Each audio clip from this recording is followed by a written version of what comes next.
Welcome back to the Gospel Sports Truth Podcast. And man, do we have a lot to talk about. This time of the year, the show pretty much writes itself. And on top of all the football that we have to talk about, there's a ton of other stuff going on in the wonderful world of sports as well. I'm your Jose, the fantasy football fiend, and I have my guy BK Wins. How did the people, BK? Hey, all. So, BK, I'm not, matter of fact, I'm pretty sure you haven't seen this. Your fault. But It usually is. I'm the problem. It's me. Yes, definitely. And you'll understand momentarily. This is why I can't have nice things. I'll just go through all my cliches before you can talk. So, Angel Reese will not be playing in the finale for the Sky because she has formally requested a trade, and the Sky are listening to trade offers. And right now, one of the best setups, if you will, might just upset a few people because they'll no longer be able to do their favorite pastime, which is gripe and complain. If Angel Reese becomes a newest member of the Indiana Fever, along beside Caitlin Clark and Aaliyah Boston, the WNBA might just explode faster than it is on projection to already. Just because when you have what amounts to two of the most popular people in the league on the same team, the Twin Towers type of ball play that you will have with Aaliyah Boston and right next to her, Angel Reese. Do you know how many three-pointers Caitlin Clark can put up and not have to worry about whether she makes them because one of the two of them is going to get the rebound? Like this would be a match made in heaven unless they just really can't stand each other and it really wasn't all media and fan hype. Like if they really don't like each other, then maybe that wouldn't be the best thing to happen. But I just there's a few places that Angel can land, and I think that the team can immediately have some dividends. But that's definitely the most intriguing spot for sure. I have an alternate idea. I want Dana White. Before you say whatever it is you're about to say, yeah, I'm going to ask you a very simple question. Sure. Do you value your friendship with my wife? Yes. Go on. Make your comment, BK. So I was thinking, which I know is a miracle, I know. Good thing you're sitting down for this. So I was thinking what we need to do is have Dana White partner with Vince McMahon and have a Saturday night main event where Caitlin Clark gets in a steel cage with Angel Reese and the referee is Aaliyah Boston. Sign me up for that. See, that wasn't horrible. It's entertaining, and it's not peeing at anybody's Cheerios. That's not nearly the road that I thought you were going to travel. Not nearly. That was tamed, BK, for sure. Oh, goodness. What went on in your week that just kind of made you say, Well, one of the things that my dad and I always talk about is you got to be sound in the kicking game. And not one, but two teams got derailed because their kicker couldn't do their one job. Let's first start with Atlanta. Now, his teammates, Mr. Koo, they call him Mr. Ice Water in his veins because nothing rattles him. Was I the only one who miss a game-winning field goal by like 30 yards? Like that thing was so far wide right, it was almost like a different direction. And then the Browns. Now, if you hold Joe Burrow to under 125 yards passing. You should win that game 100% of the time. 100% of the time. The Browns' defense was great. They had a rookie kicker. By the way, in case you missed this, the Browns every year lately, post Phil Dawson, seem to have a problem with the kicking game. So they missed kickers and quarterbacks can't get it They right. missed an extra point, and they missed a field goal. Didn't they miss 2 field goals? I thought it was 3 total kicks. It was 3 total kicks. I think it was 2 total kicks. I know exactly what you're talking about. Yeah. Like, really? Yeah. But it's like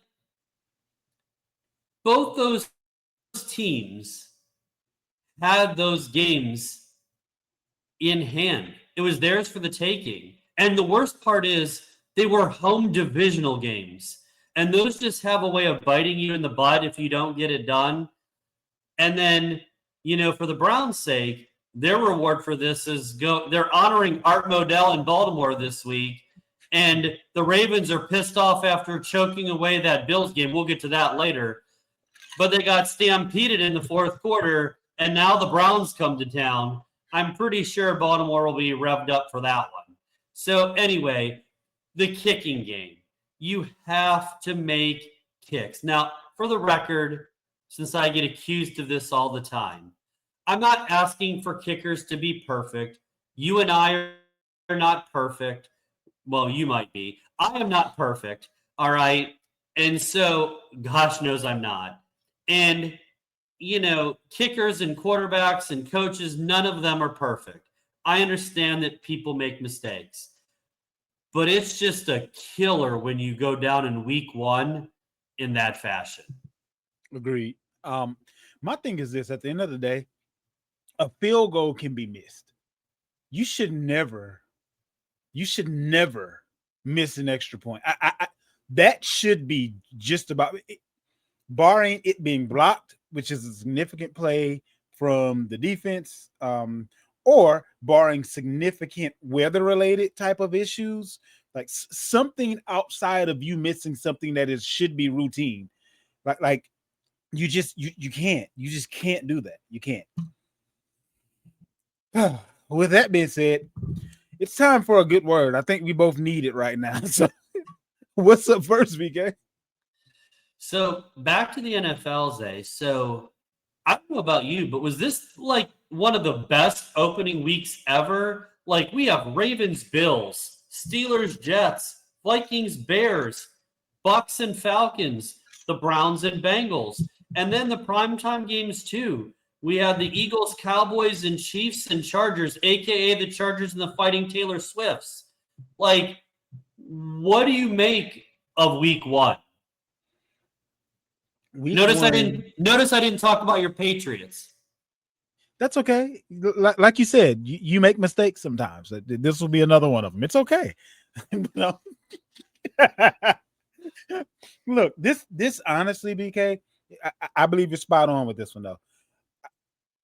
I don't know if it's revisionist history, if it is a sense of it's been so long since I've seen it that any of it is better than none. I don't know, but I literally had that same exact conversation with someone else unbeknownst to you. And I asked the same question. And like, I don't remember when there's been a more exciting week 1. And I'm going to throw a caveat in right quick, BK. We weren't supposed to talk about this, but now I'm conflicted. Because would week 1 have been as good if the veterans that I clamor for to play in the preseason so they don't look like crap in week 1, if that actually happened, maybe people look like they're heading into week 4 instead of heading into week 1 and don't make a lot of the mistakes that make subpar teams make good games against teams that should blow them out of the water. I'll put it that way. So now I have to really kind of go back to the drawing board on if this is one of the best we've seen for week 1, and this is only the second year with the 18 game schedule with the one less preseason game. So I mean, small sample size, but maybe it actually accomplish something by them not looking Yeah, as I good as they mean, would, for a me, few weeks in. 12 of the 15 games were one-score games, right?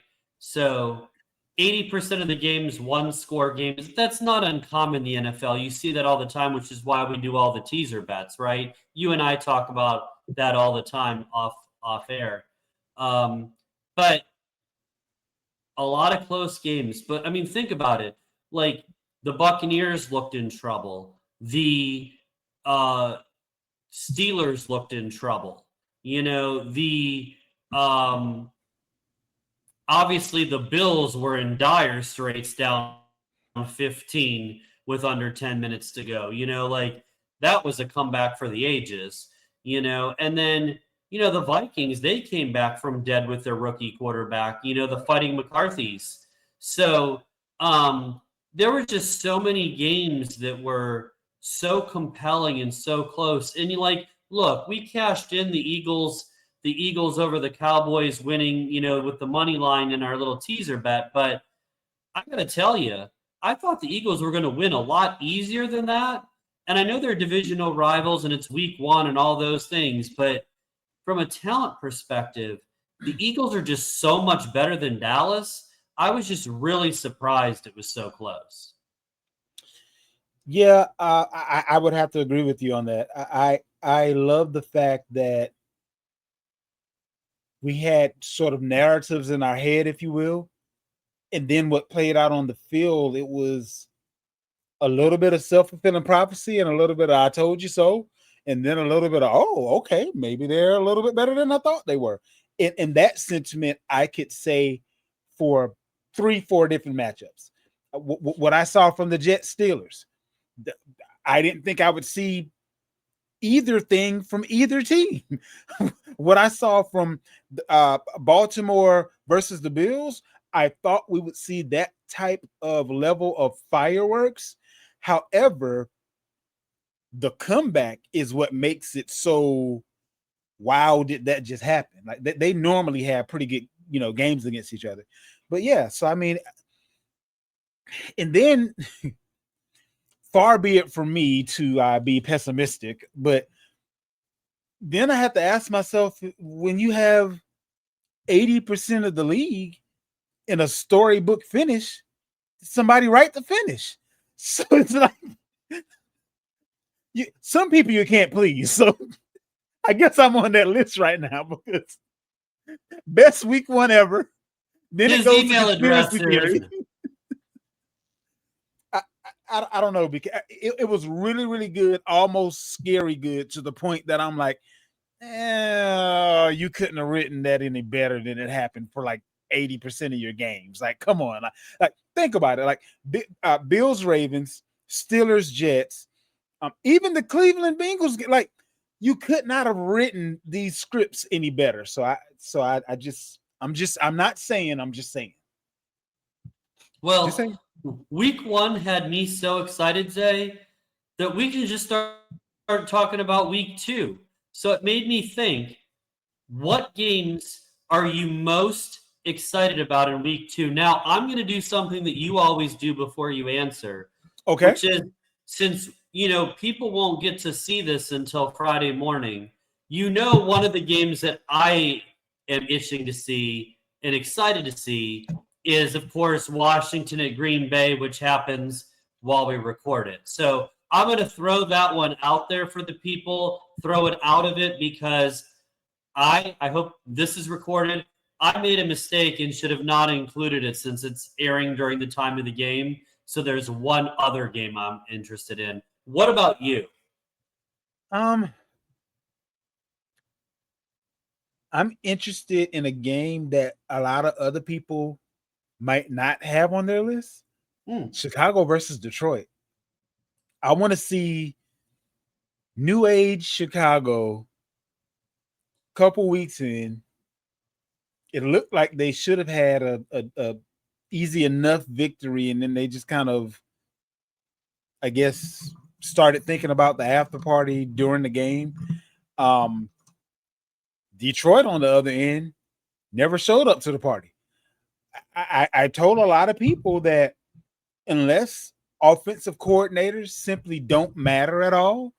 When you supposedly lose one of the best, you got to take a step back. Like you cannot maintain the same level unless they mean absolutely nothing. The other thing is, I told everyone that would listen, as far as fantasy was concerned, temper your expectation with Gibbs, because if Montgomery is there and it's a different offense, we don't know the extent to which he'll be involved. And they were pretty much 1A, 1B.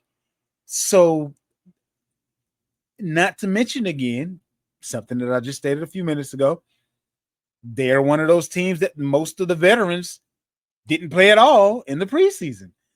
So I don't know how much of what we saw is just who they are or what they're going to be, or how much of it just is a little bit of rust that by the time we get to week 3, we'll be good to go, tantamount to what we've seen the last couple of years from the Bengals. I think for the Lions, and look, I know better than to not listen to you and Vander when it comes to fantasy football. You guys are the geniuses of that. So, but here's what I'll say about Detroit. I agree with you on the coordinator part. Losing your OC is a huge deal. You don't know what the offense and the usage will be like. You know that I've never been a huge fan of Goff, right? So now we have a different offense and Goff. Is it possible that Goff could get exposed in the new offense if he doesn't get used correctly? So there's that. But the other part is, I think Green Bay was really good last year. They got overshadowed because of just how I wanted to say great, but I think that word gets overused.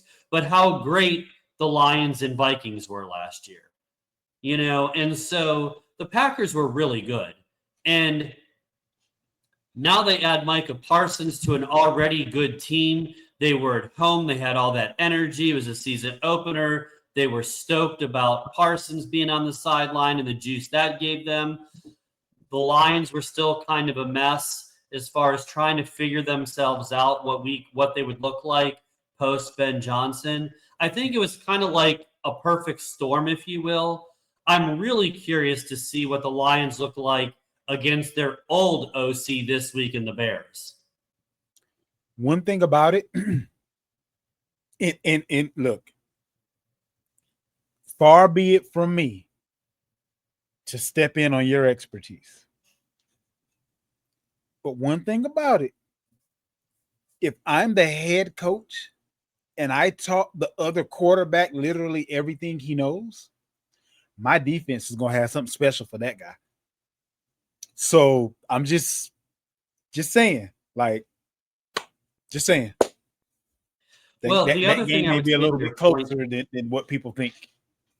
The other thing that I would say, Tuesday, to your point, is, I know in the offseason, obviously the Bears had the first game zoned in. Ben Johnson's first game as head coach. It was the season opener, the home opener for the Bears. Obviously, they were going to be stoked for that. But you don't think they had, knowing that week 2 was against his old team on the calendar? I'm sure that they had stuff planned, a game plan ready for weeks 1 and 2. I can only imagine what they're going to have in store for Goff. So we'll see if Detroit looks much like they did in game 1, or we see a different Detroit. To your point, very intrigued. I'm going to take the easy way out. I normally don't do that, but I will here.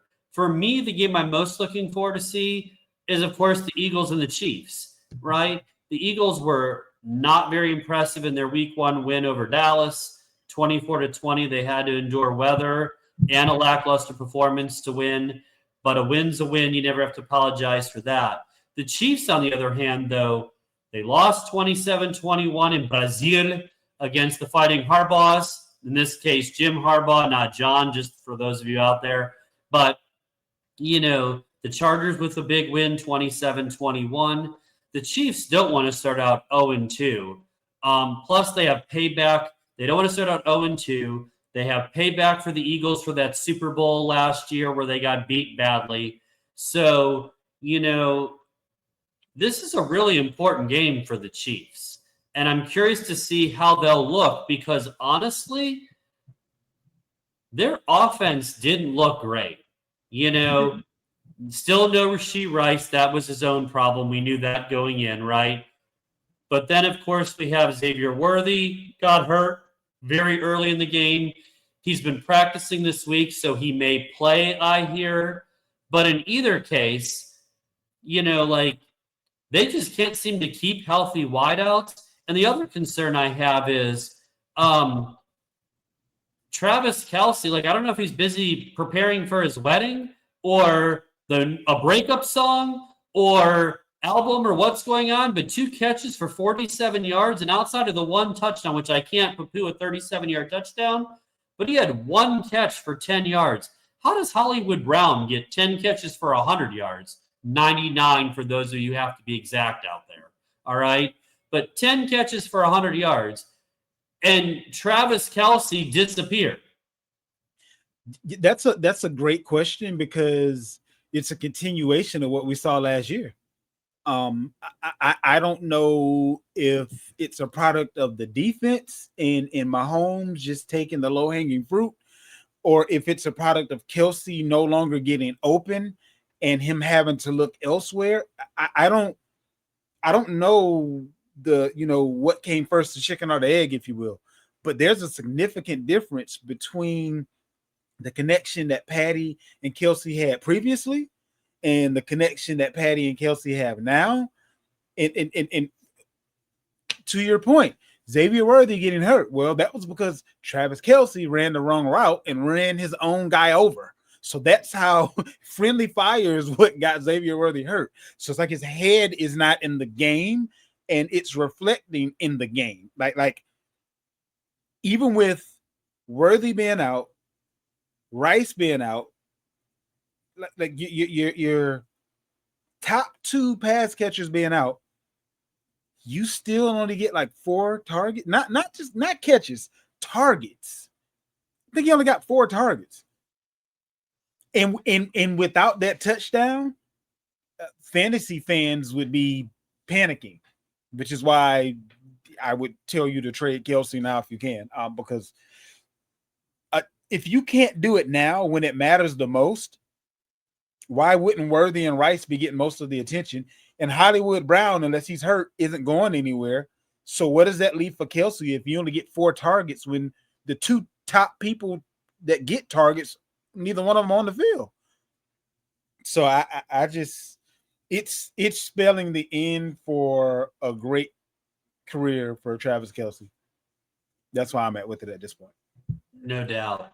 Well, turning to college football, Zay. So last week was full of blowouts. We had the Buckeyes 70-0, the Seminoles 77-3, the Ducks.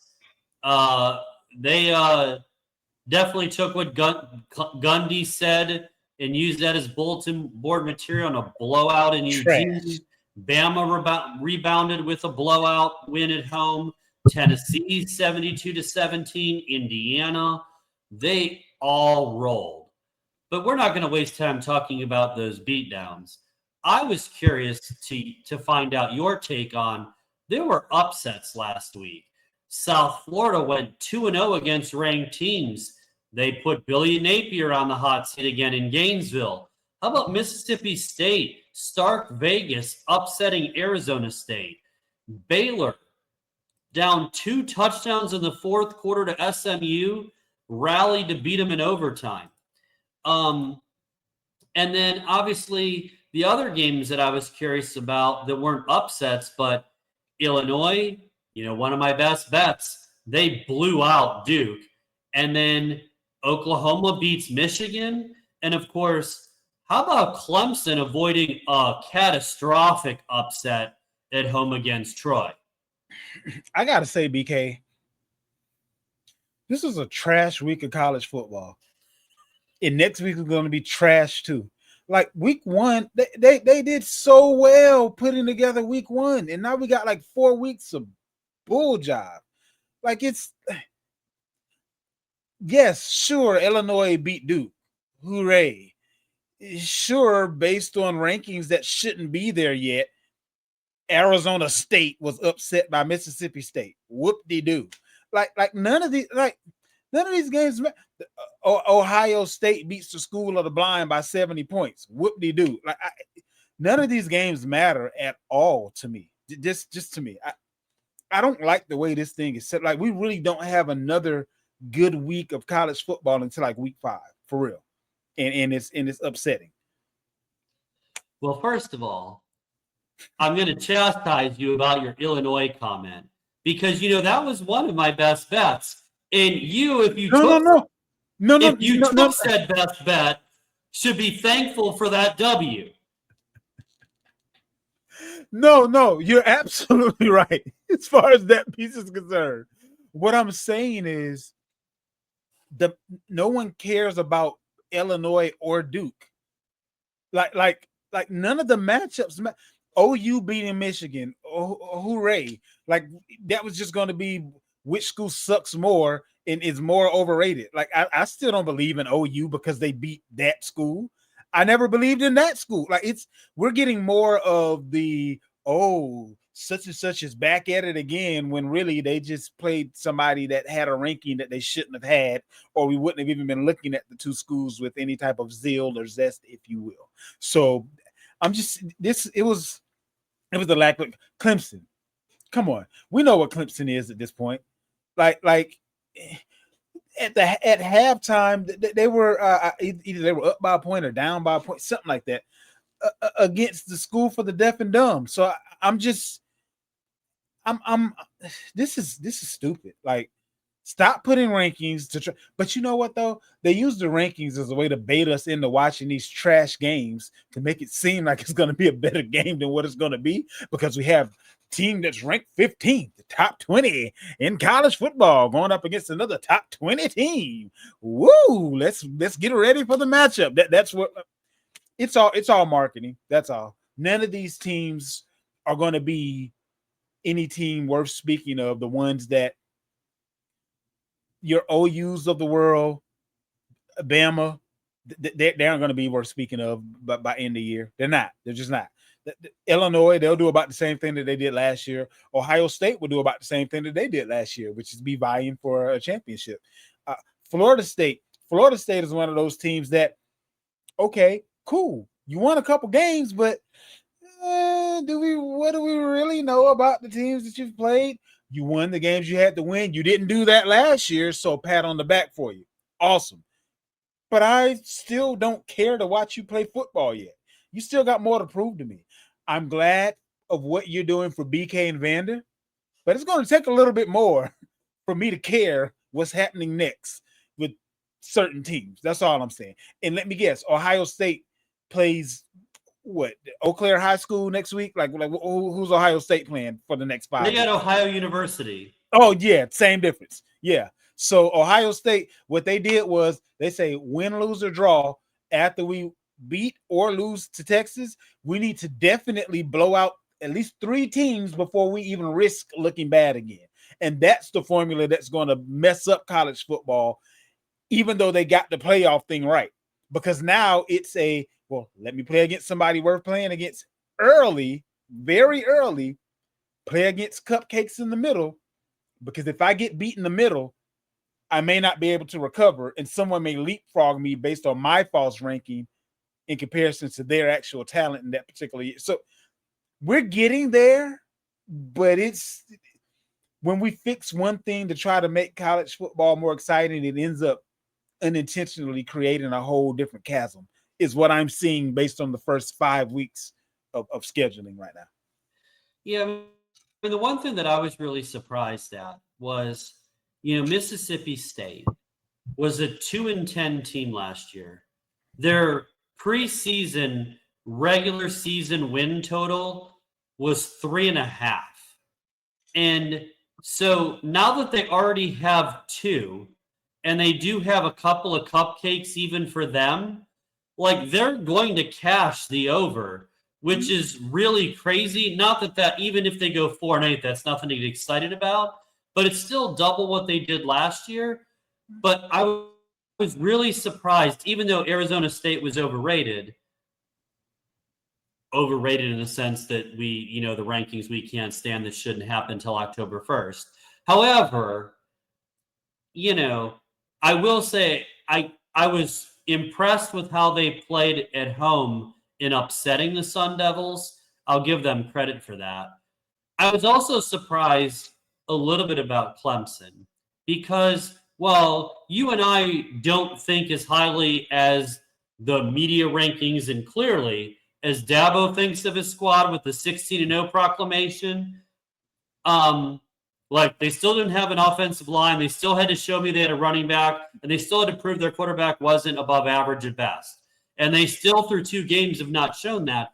But I expected after a loss against LSU at home that normally good teams, when they're playing when they're heavily favored at home, usually come out and take teams to the woodshed.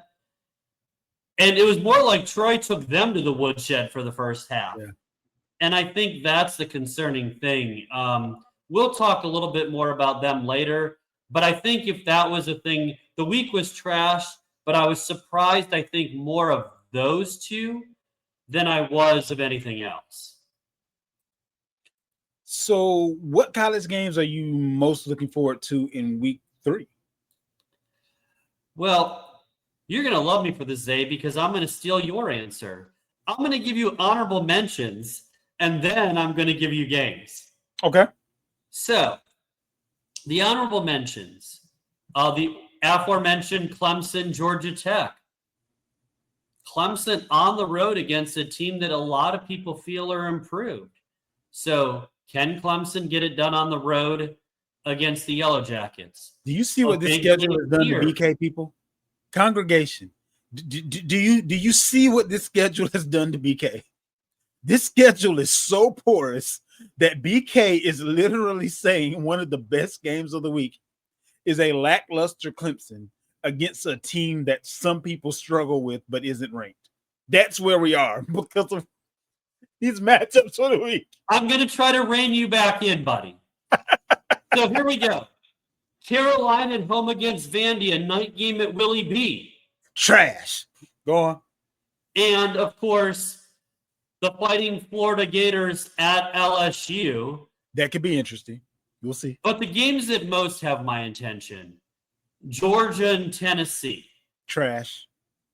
A&M at Notre Dame. Trash. And South Florida at Miami, seeing if the Bulls Trash. can go 3 in a row in South Beach. Trash. I hear personal interest, SEC versus SEC, so it's the best we got. And we might as well throw Notre Dame in there because they're independent. Like, no one cares about Notre Dame and A&M. They aren't good schools. Unless you're a Notre Dame fan, you don't care about them going up against Texas A&M. The best game of the week is Georgia against Tennessee, and Tennessee isn't even a good team. This is horrible. This is a horrible week. The only thing that can make this good is if a whole bunch of teams that are supposed to lose win. That's the only thing that can make this a good week of college football. I'm sorry. We don't have another good week until week 5. It's the God honest truth, BK. But I know you got a job to do. So I just want everyone out there to know that someone must have stolen Zay's Christmas presents because he has literally drank so much haterade throughout the portion of this. And look, I don't disagree with you that the games last week were trash. They are better this week than last week, but it was a very low bar to clear. Exactly. You can't give me filet mignon week 1 and then say, hey, try some of this cinnamon toast crunch week 2. Cinnamon toast crunch is okay. I'm not going to not eat it. Don't hear what I'm not saying. But you can't give me filet mignon week 1 and expect me to compare it to cinnamon toast crunch in week 2. Not while I take a drink. What's wrong with you? Just saying, come on, man. Give it a little build up. I don't know. What we got next, BK? Well, before we move on, I do have to ask. Mm-hmm. So, in any of the games that I mentioned that you all think are trash, who do you think will win these games that clearly don't interest you? Georgia, Notre Dame, Miami, Clemson, South Carolina, LSU. And I have no idea what the spreads were or who were the favorites or not the favorites or anything. That's just a gut feeling, if you will, a gut reaction. I'm not mad at it. I will talk a little bit about some of these later. So we'll save that. I'll have my phone ready. Last but not least, in the good word, it's a not so good week for wide receiver Tyreek Hill. He was accused of domestic violence by his estranged wife, Kita Vaccaro, citing at least 8 separate incidents of domestic violence. Now, to be clear, no criminal charges have yet to be filed against Hill. But what was your reaction to this story? None. Don't hear what I'm not saying, people. Please don't hear what I'm not saying, because domestic violence is actually one of my biggest pet peeves. Like that's one of those, if it happens in front of me, I don't even have to know you to say something. Like that, that's just no. At any rate, if there's 8 separate incidences and you've been together for however amount of time and you don't have a picture to turn in, a eyewitness testimony to be had, like, it really don't take much to not to be convicted of, but to be charged with domestic violence. Only thing she would have had to do is make the claim and show a picture and say that he did it. That would have got the charge, not the guilty verdict, but it ain't too hard to get the charge. So the fact that there aren't even any charges, what are we trying to do here? It just seems like you know, at this point that you're not together, you're trying to break up his means of income, which is stupid because you're doing it right before you get divorced. I would say everything was great, it just didn't work out. He deserves a raise because you're going to get half. What are you thinking? But it just until I see the evidence of, I can't put but so much stock into it, because although, this is how I say it. Some people say if a woman says that there is domestic violence going on or a situation of that nature going on, then you should believe her. I don't subscribe to that. I believe that if it's stated that it's going on, that it should be taken seriously and investigated. But I shouldn't believe anybody just because of their gender and they said it happened. So just saying. Yeah, so I'll echo a lot of what you said, because you're right. First of all, much like you, I take domestic violence very, very seriously. I have a 0 tolerance for that. It is unacceptable. Should, never, cannot happen. Absolutely. There is no excuse for that. That said, your point is well said, which is, you know, I will say that when someone alleges 8 separate incidents, and to this point, correct, there's been no evidence provided to support these 8 separate incidents, it raises questions, especially knowing you have a highly public pro athlete figure, right? And in the limelight, and he vehemently denies it.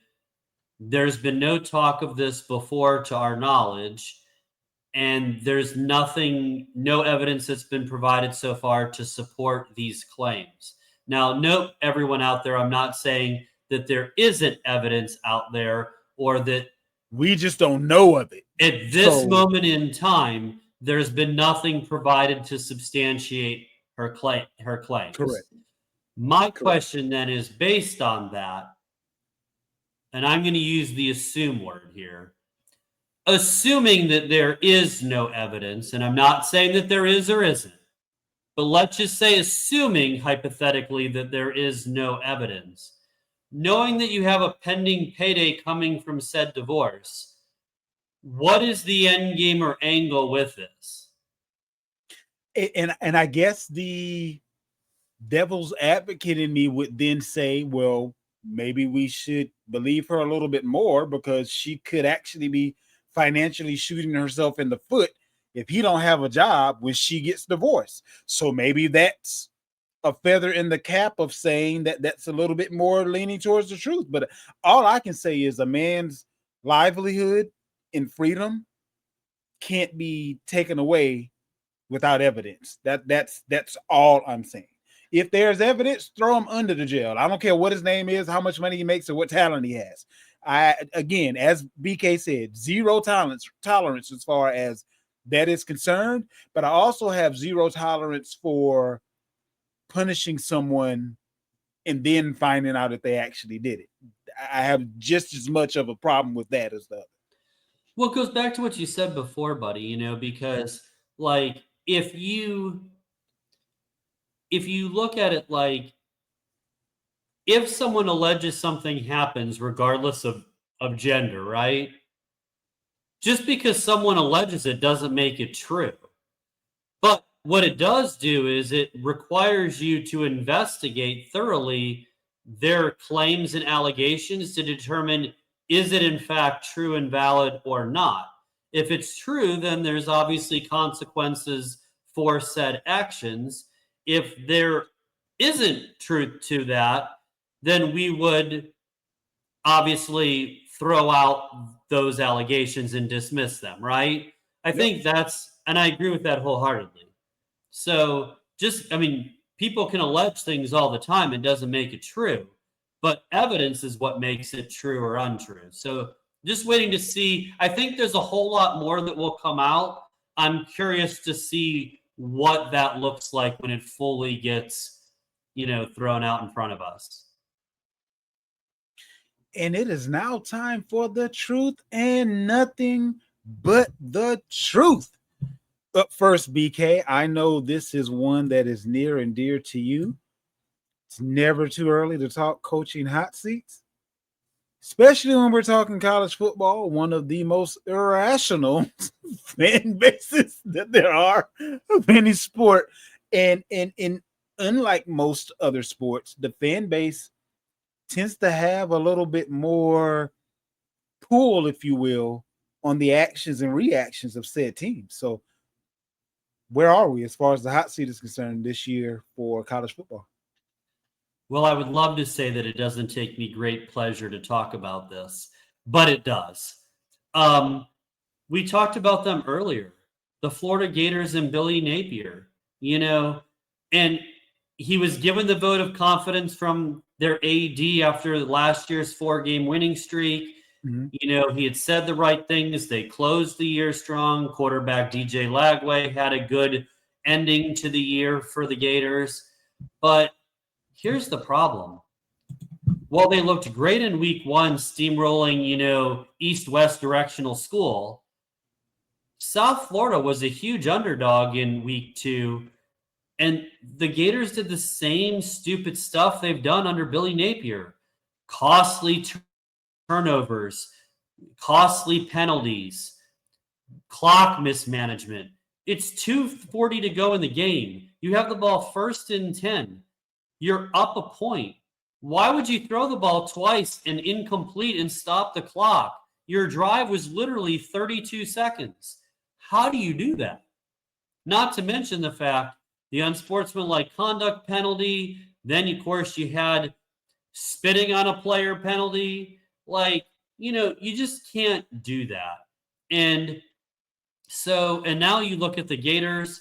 They got, I think, 7 more ranked games now to close the year, including 4 in a row. The gauntlet starts at LSU and Baton Rouge this week. I just think that there's no way Napier survives this. The natives are restless.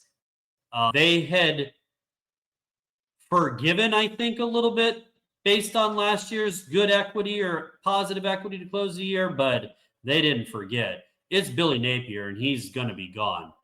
What about you, Zay? He was definitely on my list as well.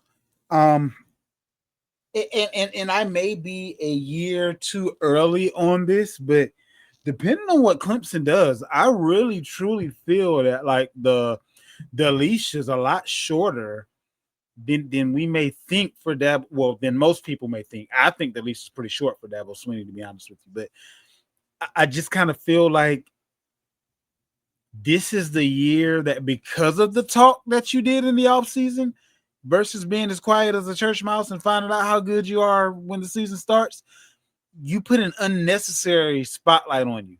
So to do that much talking and to be that confident in the offseason and to come in and not have a good season, we don't know what the season's going to look like yet, but you flunked the test week 1.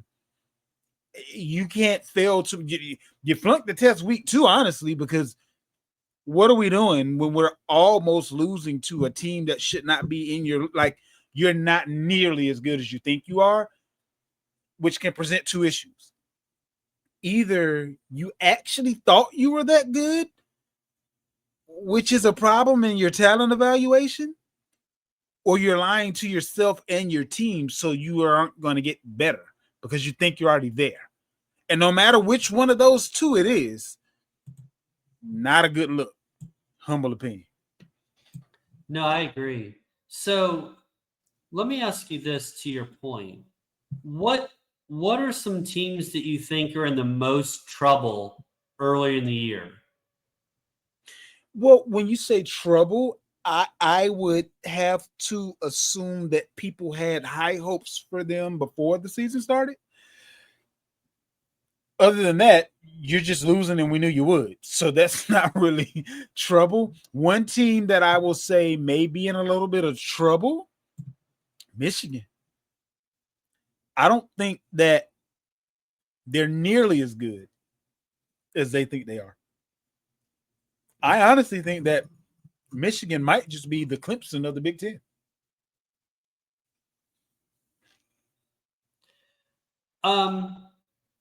So I think for me, the 2 teams that I would say are in the most trouble are Florida and Clemson. Florida mostly because of their coach and their schedule. That schedule is the hardest in the country. Yeah. So that schedule does them no favors, but their coach doesn't do them any favors either.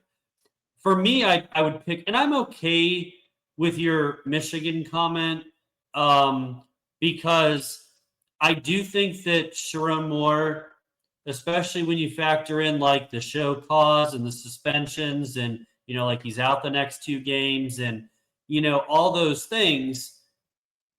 And the fact that they don't trust their 5-star quarterback to throw the ball and they'd rather run it 75 times a game. I think that for me, it's Clemson.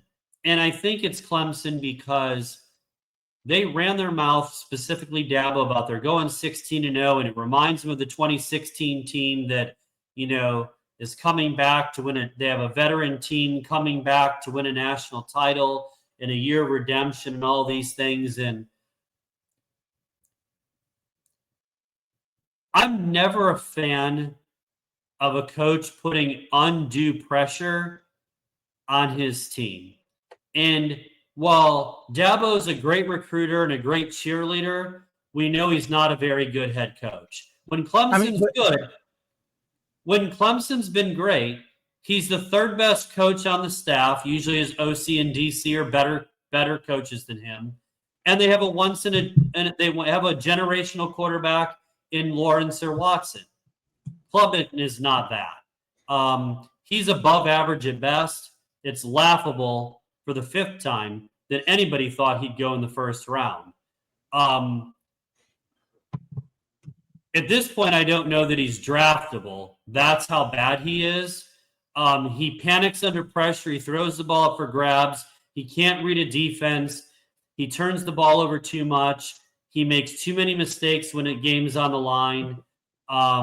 Anyway, I think Clemson, because their schedule now, they already lost to LSU. They struggle with Troy. They have a tough game on the road, air quotes, tough game on the road against Georgia Tech.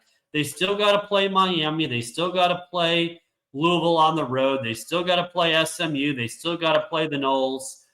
And they still got to play South Carolina. Yeah.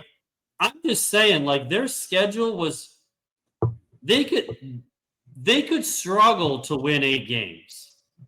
Yeah, you're right. Absolutely agree.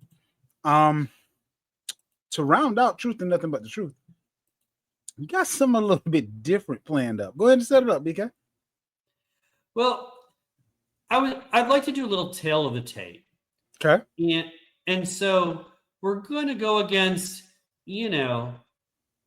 discount double check, Mr. Aaron Rodgers versus legendary Packer quarterback Brett Favre.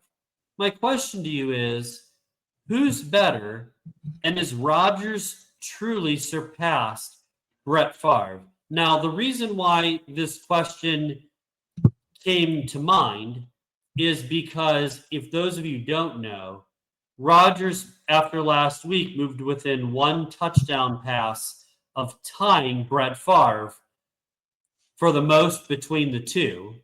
So my question to you is, comparatively, how would you rank them? Comparatively, I have to have Rodgers ahead of Favre due to one stat: career interceptions. Favre has more than double the career interceptions that Rodgers has. That's really the biggest distinction, because turnovers lose you games. They both have one Super Bowl, so that really doesn't, lend itself to the argument one way or the other. Most of the other stats are close enough to each other that we can kind of let things kind of be about the era in which they played. But the touchdown to interception ratio, that's the huge, like the amount of touchdowns is the same. But when you have one guy that almost has as many interceptions as he has touchdowns, and the one guy, and then the other guy being Rodgers, it's almost like a 4-to-1 ratio ish between touchdown to interception. That's huge. If we're looking for one distinguishing factor, if there's one thing that most coaches would say, hey, if we can get rid of this thing, we're going to win a lot more games, that's going to be turnovers. So I got to give it to the guy that had the least amount of turnovers in roughly the same amount of time. No, I agree with you for exactly the reason you outlined. But just to kind of go through some of the stats, right? So seasons played, Rodgers now up 21-20. Touchdowns, as we know, Favre currently leads by 1, 508, 507. Favre has a huge advantage in passing yards. He's up over 8,500 yards, so a big margin there. Completion percentage pretty close. Rodgers 65-62. Pro Bowls, Favre 11-10. All Pros, Rodgers 4-3. League MVPs, Rodgers 4-3. Super Bowl MVPs, Rodgers 1-0. Super Bowl wins tied at 1, of course. Favre has the extra appearance, of course. My Broncos were able to get him and deny him Super Bowl win number 2. So happy about that, by the way. But the big thing, to your point, 336 interceptions to 116 for Rodgers. Touchdown interception ratio, 1.5 to 1 for Favre. 4.37 to 1 for Aaron Rodgers. I don't think people fully understand how ridiculously amazing that is. That is crazy. That's just that. If you're an Aaron Rodgers guy, congratulations. We just gave you the key to winning, or at least having something to say towards your guy in just about every argument, because there aren't too many quarterbacks with that sort of a touchdown to interception ratio. As a fact, maybe Peyton in Tom. I'm not sure what theirs are, but there aren't going to be too many quarterbacks that are close to that, though. And that pretty much wraps up our truth and nothing but the truth. Now we get to go on to one of the more insightful parts of the show, I'll say. And today it's a little bit different based on what today actually is. BK, go ahead and set it up for us. Sure. So, we record this on Thursday night. So, in honor of 9/11, we always have a top 5 something, all-time favorites or top 5 of something. In honor of 9/11, this week is top 5 things you love most about our country. Zay, I'll let you kick it off. Well, it wouldn't be me if I didn't have at least one honorable mention. And I couldn't figure out which one of my 5 to remove for said honorable mention, but it needed to be stated. And that honorable mention is, as a country, resiliency is one of the things that I love most about our country, but I just couldn't get rid of anything else on my list. So that made the honorable mention for me. Number 5, we'll start out with something very plain and simple: democracy. The fact that we actually have, even if it's the illusion of a say-so as to what goes on in the world we live in, that's huge, because some places don't even try to fool you into thinking that you have any kind of decision-making ability, power, or say-so on any level. So that's huge. What you got for number 5? I love it. That's a great start to this one. So my number 5 is a sense of community. And to be honest with you, and I normally don't say this about my list, but I love my list this week so much that this actually fell all the way to 5. But I still think it's probably one of my best 5s I've had in our show. But a sense of community. When crisis or disaster strikes, people rally to help one another. I think about when 9/11 happened, the outpouring of support, everyone was helping and rushing those, trying to help wherever they could. When hurricanes happen, people rush to help people with that, fires, any kind of like major crisis or disaster. Neighbors help one another through a tough time. That sense of community. That's my number 5. What do you got for 4? Me, go ahead. I'm sorry. No, what do you got for 4? So it's very similar to what you said. Assistance is readily available. Whether you look at that on the small or large scale, I don't care if you're talking about being able to go to the local food pantry or mission, for a place to lay your head for a night and get a hot meal, or if it's on the larger scale, as you were saying, like a crisis or a disaster situation, like there's some type of assistance. If you ask the right person or right people, there's some type of assistance for most situations that people find themselves in this country, if you're willing to ask for help with whatever is going on. So that's definitely another thing that I really, really love. Number 3, what you got? Well, first, my number 4. Number 4, I'm sorry.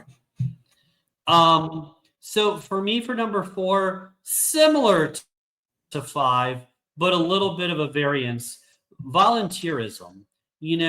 Whether you volunteer in the community, at the library, at church, at theaters, with kids, with animals, whatever that might be, people love to help one another. So volunteerism would be my number 4. Okay. What do you have for 3? 3 for me, opportunities. Everyone isn't going to be a rock star. Everyone isn't going to be a millionaire, but no one has to be a pauper. There's opportunities to build yourself up to various levels. Sometimes it does depend on situation, circumstance, things of that nature. Please don't hear what I'm not saying. But we have opportunities that other countries just simply don't have. There's some places where you don't get to choose what you're going to be when you grow up. They tell you what you're going to be. By the time you're 6 years old, you're already in some type of specialization saying, yeah, this is what you're going to do from now until the time you're an adult. And when you become an adult, if you can't do what we just spent all this time, effort, and money and training you in, it's going to be a problem. I don't want those problems. So opportunities to simply do what I choose to do, whether it's good, bad, or indifferent, regardless of what the punishment or outcome may be. I have the opportunity to make choices. I love it. What you got up next? Okay? Go ahead. Listen, I feel like you may or may not have peeked at my sheet. Is that Because right?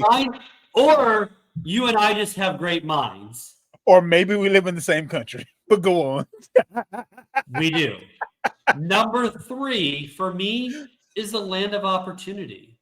One of the biggest appeals. Oh, okay. I see why you just said that now. Never mind. Go ahead.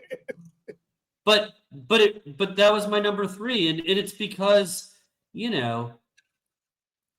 one of the things that is so appealing to our country, people flock to the United States because of, the American dream. They want to have those opportunities that they can't have. You so well eloquently said that, in your response. People want to have that dream and live that dream that they can in their country, or it would be much more difficult to have in their country. So the land of opportunity. What do you got for number 2? Number 2, and this may not be something that many people give credence to, but because I've been in other countries and I've seen a lot of places, I understand what a blessing it is for this country to have a middle class. A lot of places, you either got it or you don't, and there is nothing in the middle. The fact that here, because of the opportunities that we have, even if you don't make it to the moon, you don't have to hang out on the ground. You can end up somewhere in the sky, So the fact that there is a middle class and there's somewhere that you can land, even if you don't become the ultra rich, you don't have to be the struggling to get by poor either. So middle class. What you got for your number 2? Number 2 for me is our diversity. I love it. I love that our country is a melting pot, and there are so many people from so many different places, in different races, in different backgrounds. I like the fact that we are different, because it's through those differences that, if we have the right mindset, we can learn a lot from one another. And I also think when you get to know people, people have the same hopes, dreams, struggles, concerns, more than you may realize. But you learn that through conversation. But it's the diversity is my number 2. Completely agree with you there. Number 1 for me is a very deep yet simple concept: freedom. I won't get into the diatribe on what freedom is and how it should ring and how it's et cetera, but yeah, freedom. My number 1 is exactly the same. I don't think you could have this list and have freedom not be number 1. You can't. That's why I knew both of our number 1s were going to be freedom. When I didn't hear freedom as your number 2, I was like, oh yeah, I guess there are a couple of things that you can kind of put up there that are tantamount, but that's why I had to have like, honestly speaking, like, this is the first top 5 where really all 5 are ones. Like one can be 5 and 5 can be 1. Like they literally are all what makes us as a country. So I love it. With that being said, another thing that makes us as a country is capitalism. So make us some money, BK. Best bets. What we got this week, my guy? So before I do that, you've chided me a few times on the program about how I don't give myself credit for the success, right? You go out of your way to tout how well I've done or how well you've done because of things we've talked about, but I don't usually do that very often. So I'm going to, because Okay. some people that mean a lot to me have mentioned that I should talk about the betting record. So I went back and listened to the best bets since March of last year, and I have the results. I'm awaiting with bated breath. Well, I'm glad that you What we kept got? your camera on for this part. So, to set the standard here, before I do this, one quick little stall. In Vegas, to make money, you have to be about 55%. Okay? 55% or better, and you're making money. All right? So, with the juice and everything, 55. All right? So, with that said, in 2025, it's not been as good a year as last year. We're 46 and 23 in 2025 for 66.7%, highlighted by a 25 and 5 run through March through May, 8 out of 10, 8 out of 9, and 9 out of 11. The worst month was actually June, where I went 4 and 6, mostly because I got too cute and missed 4 college baseball plays and 2 tennis props. Now, the tennis props, usually are a strength of mine. The baseball ones just didn't work out. So, so a bad month in June. But 46 and 23 year to date. Last year was staggering. 123 and 38. That's 76.4%. Mind you, there was an undefeated March 5-0, undefeated April 7-0, undefeated June 12-0.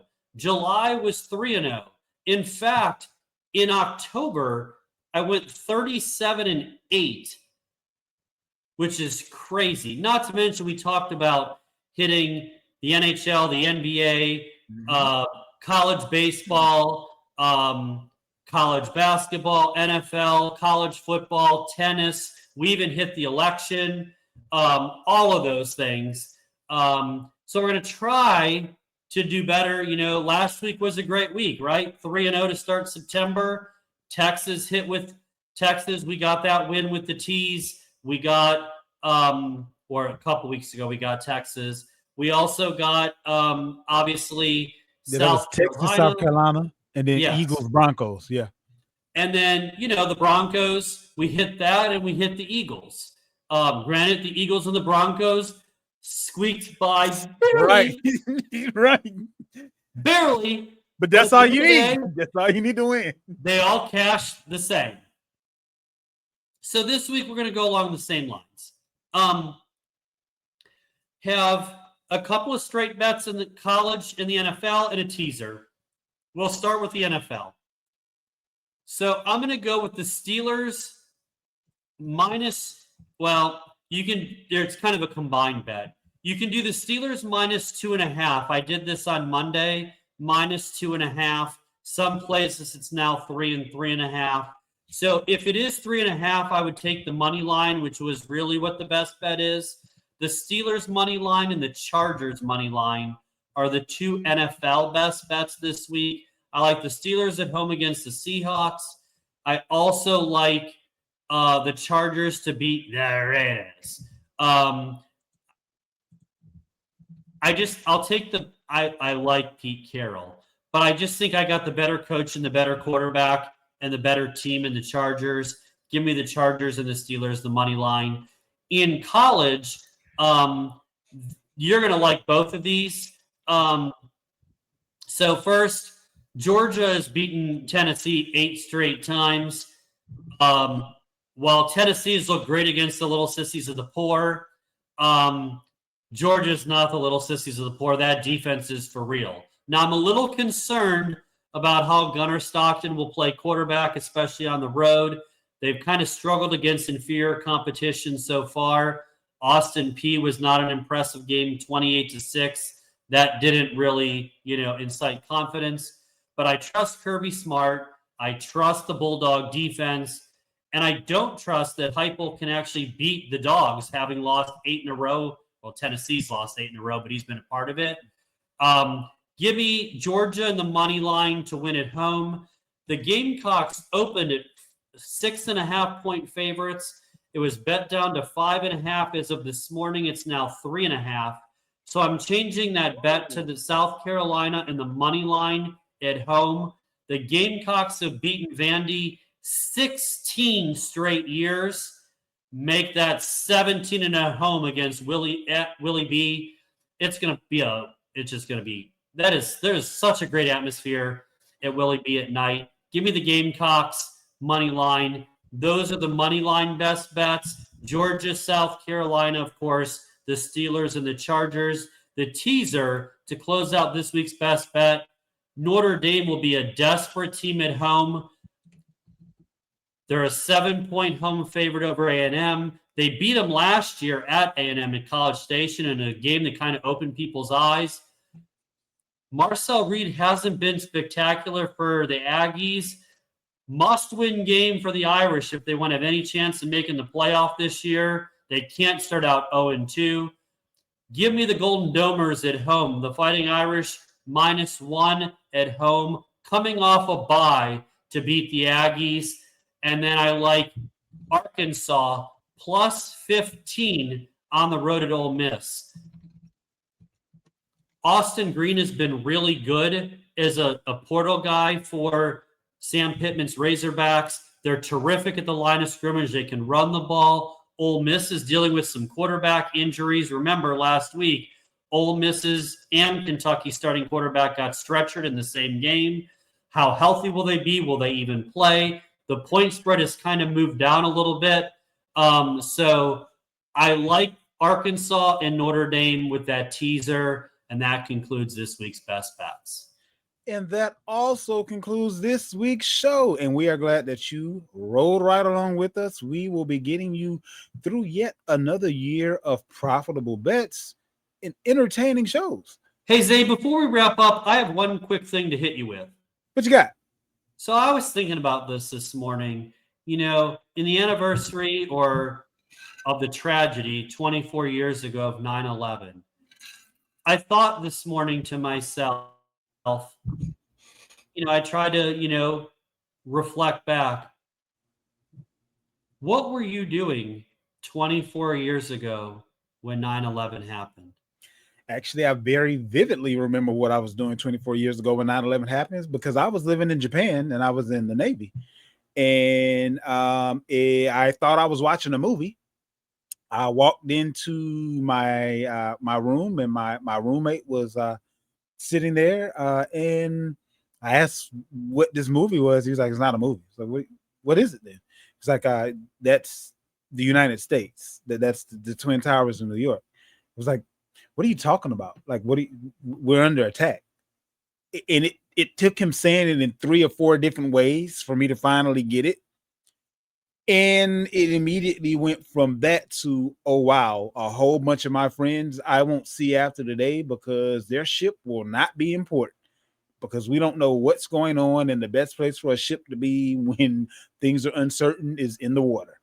And that's exactly what happened. But yeah, that's where I was 24 years ago today. Well, thank you so much for your service, I appreciate it, buddy. For me, my story nowhere near as good, like normal. Mine was just, I'll never forget. I woke up, I was watching TV like I usually do while I was getting ready for work. I was in my apartment and I was watching TV, and at first, when I saw what was going on, I thought it was a bad dream. And then I thought it was a movie. I'm like, there's no way this is real. And then I saw the second plane the second plane hit the second tower, and I was like, I was just horrified. It was just horrible. It's it's what we always say, and I think people say this with great sincerity, but it's something we'll never forget. Yeah. And look, we're not going to turn it into that type of show.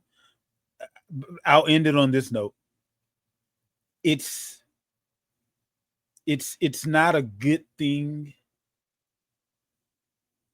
when the closest we can be as countrymen is when we're under attack from a force from without versus constantly attacking ourselves from forces from within. So we need to do better. I don't care what side you stand on. The one side we should all be able to stand on should be America's side, which I think that a lot of times we become divided until we have to come together. And I just don't want to have that sort of scenario for us to come together again. So we all have to individually and collectively do a little bit better. And that is our promise to you as a show. Next week, we will be individually and collectively a little bit better. And that pretty much does it for us for today. And guys, remember, above all else, tell the truth. And nothing but the truth. We out. Later, y'all.